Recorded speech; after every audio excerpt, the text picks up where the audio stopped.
On a sweltering summer day in the 15th of August, 1858, Missouri, while most plantation kitchens echoed with the clatter of preparing the master's feast, Catherine Ward's kitchen fell eerily silent, except for the crackling of flames in her massive stone bread oven. The enslaved cook who had spent years feeding the very man who brutalized her daily was about to serve him his final meal himself.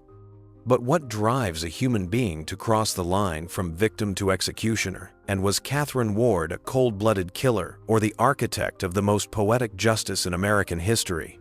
The air hangs thick with humidity and the weight of a nation tearing itself apart over the very chains that bind Catherine Ward to this suffocating kitchen. While politicians debate the morality of human bondage in distant halls of power, Catherine's reality unfolds in the relentless heat of a plantation kitchen where the massive stone bread oven dominates like a hungry mouth, consuming wood and flour and the endless hours of her stolen life. Catherine's hands move with practiced precision, kneading dough that will grace tables she'll never sit at, preparing meals for mouths that speak of her as property. The contrast is stark and deliberate upstairs. Her master reclines in silk-lined comfort, his belly full of delicacies prepared by hands he considers less than human, while Catherine subsists on scraps and sleeps on a straw pallet in the sweltering attic above the kitchen. The sounds of his laughter drift down through the floorboards as he entertains guests with tales of his latest business successes, built entirely on the backs of those he owns. Master Thomas Calloway represents everything vile about this peculiar institution. A man of medium build, but outsized cruelty, he takes particular pleasure in psychological torment. He forces Catherine to watch as he dines on the elaborate meals she's prepared, describing each bite with theatrical appreciation while she stands hungry and silent. His pale hands, soft from a lifetime of leisure, have never known honest work, yet they've delivered countless blows to those who create his wealth. His cold blue eyes hold no recognition of Catherine's humanity to him. She exists solely as an extension of his kitchen equipment, valuable only for her culinary skills. The plantation kitchen serves as both Catherine's domain and her prison. The massive stone oven radiates heat that makes summer days unbearable, its iron door heavy enough to require both hands to manipulate. Copper pots hang like instruments of torture in the oppressive air, and the wooden preparation tables bear the scars of thousands of meals prepared under duress. The kitchen smells perpetually of wood smoke, yeast, and the subtle bitterness of forced labor. Through the single window, Catherine can glimpse the cotton fields where others like her bend under the merciless sun, their songs of endurance drifting on the wind like prayers for deliverance. This is Catherine's world in 1858, a year when the nation stands 3 years from civil war, when the Underground Railroad operates in shadows, and when resistance takes many forms. She possesses intelligence that her circumstances have never allowed to flourish, skills honed by necessity, and a growing awareness that her situation represents something larger than personal misfortune. The sensory assault of her daily existence, the heat, the endless labor, the constant degradation has forged something harder than steel in her core, something that watches and waits and plans. The breaking point arrives on a Tuesday morning when Master Calloway's casual cruelty crosses into unforgivable territory. Catherine has just pulled fresh loaves from the oven, their crusts golden and perfect, when she discovers her 10-year-old daughter Sarah collapsed in the garden, fever burning through her small body. Racing to Calloway with desperate pleas for medicine or a doctor, Catherine finds him sampling her morning pastries, powdered sugar dusting his soft fingers. His response echoes through her soul like a death knell. Slaves don't warrant medical attention for common fevers, and Catherine should focus on her duties rather than coddling lazy children. When Sarah dies 3 days later, something fundamental shifts in Catherine's chest, a transformation as complete as dough rising in heat. The master's specific cruelties extend beyond casual indifference to active sadism. He forces Catherine to prepare elaborate birthday feasts for his own children, while forbidding any celebration of enslaved families' milestones. He demands she cook his favorite dishes using ingredients he knows she craves, then eats them slowly in front of her, describing each flavor with deliberate malice. Most cruelly, he's made Catherine witness the sale of 2 of her older children, bought expensive wine to celebrate the transactions and commanded her to prepare the celebration dinner. His power over her extends beyond physical control into psychological warfare, each act designed to break her spirit entirely. But Catherine's spirit proves more resilient than he imagines. In the weeks following Sarah's death, she moves through her duties with mechanical precision while her mind awakens to possibilities she'd never dared consider. The kitchen, once her prison, reveals itself as something else entirely. A place where she controls fire and timing, where sharp knives rest at her fingertips, where the massive stone oven burns at temperatures that can reduce anything to ash. She begins noticing things with new eyes: the master's predictable routines, his tendency to inspect the kitchen alone in early mornings, the way sound travels differently in the pre-dawn darkness. The bread oven becomes central to her evolving plans. Built from local stone and designed to retain heat for hours, it represents the pinnacle of her professional domain. She knows its moods intimately: how long it takes to reach optimal temperature, how the flames dance differently when fed various woods, how the iron door seals completely when properly latched. The oven that has consumed countless cords of wood and produced thousands of loaves now presents itself as something more significant, a tool capable of consuming anything fed to its hungry mouth. Atmospheric details accumulate like storm clouds. The kitchen takes on an otherworldly quality. In Catherine's heightened awareness, shadows seem deeper, the oven's glow more hypnotic, the very air charged with potential. She finds herself standing before the massive stone structure during quiet moments, her reflection wavering in its iron door like a ghost contemplating resurrection. The familiar sounds of the plantation continue around her, but underneath, she hears something new: the whisper of possibilities, the promise of justice served at precisely the right temperature. The 3rd of September, 1858.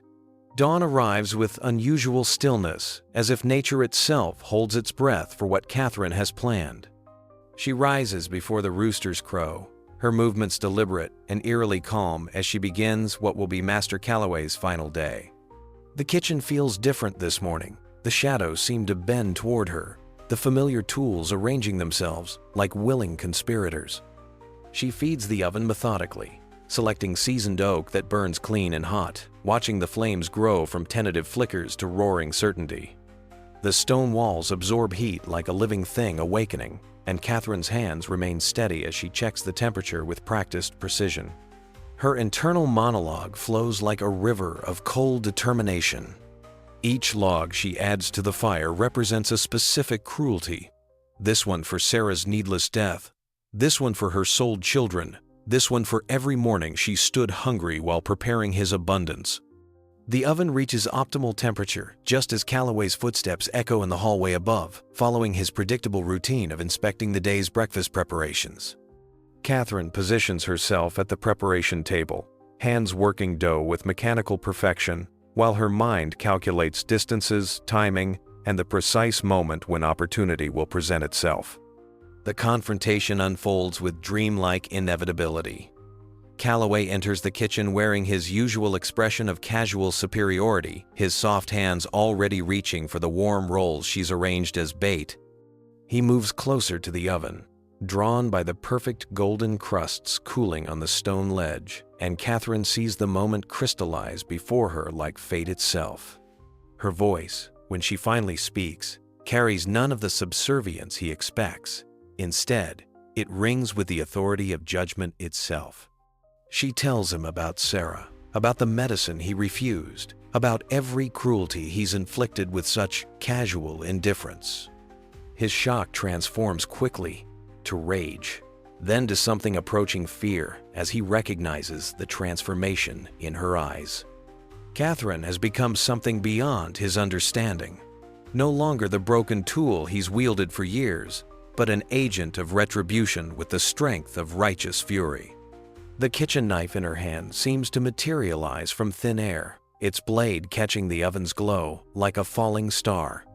What follows is swift and purposeful. Not the frenzied attack of madness, but the methodical actions of justice finally served. The massive oven door opens with its familiar groan, revealing the hellish interior that has consumed so much wood, so much of Catherine's life force. But today, it will consume something infinitely more satisfying. The irony proves perfect and terrible. The man who fed on her labor will become fuel for the very fires he's forced her to tend. As the iron door seals shut, with its decisive clang, Catherine feels something she hasn't experienced in decades: the profound satisfaction of perfect justice. The oven's roar drowns out everything else, and for the first time in her enslaved existence, Catherine Ward smiles with genuine contentment. The discovery comes at noon, when other slaves notice smoke continuing to pour from the kitchen chimney hours after breakfast should have ended. They find Catherine sitting calmly at the preparation table, her hands folded like a woman at prayer, the oven still radiating heat that makes the entire kitchen shimmer like a mirage. She offers no resistance when they summon the overseer, no explanations when the sheriff arrives with his questions and chains. Her silence speaks volumes. This is not the broken compliance of a lifetime's oppression, but the serene quiet of someone who has finally completed their life's most important work. The trial becomes a spectacle that exposes the contradictions of a society built on human bondage. How do you prosecute property for destroying property? The courtroom fills with plantation owners whose comfortable worldview has been shattered by Catherine's actions, their whispered conversations revealing terror that their own kitchens might harbor similar intentions. Catherine's lawyer, appointed by a system that considers her 3/5 human, argues temporary insanity brought on by grief. But Catherine's composed demeanor suggests something far more unsettling: the calculated actions of someone who understood exactly what they were doing and why. The verdict surprises no one, but Catherine's execution becomes something unexpected. As she stands before the gallows on a crisp October morning, word of her story has already begun spreading through the interconnected network of enslaved communities across Missouri and beyond. Her name transforms from that of a murderer into something approaching legend, proof that even the most powerless possess the capacity to demand justice on their own terms. The crowd that gathers includes both those who came to witness her punishment and those who see her as something approaching a martyr.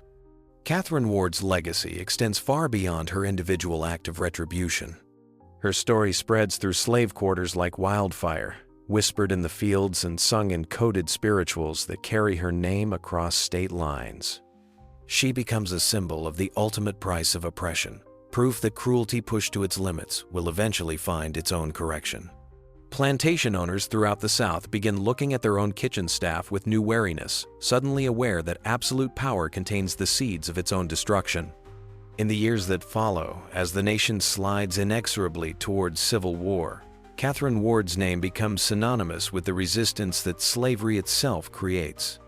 Her story demonstrates that justice, denied through legal channels, will eventually find its own expression through whatever means available. The bread oven that consumed Master Calloway becomes a metaphor for the consuming fire of retribution that awaits all who build their comfort on others' suffering. Today, Catherine Ward's story reminds us that history's most powerful acts of resistance often come not from grand gestures, but from individuals pushed beyond endurance who refuse to remain victims.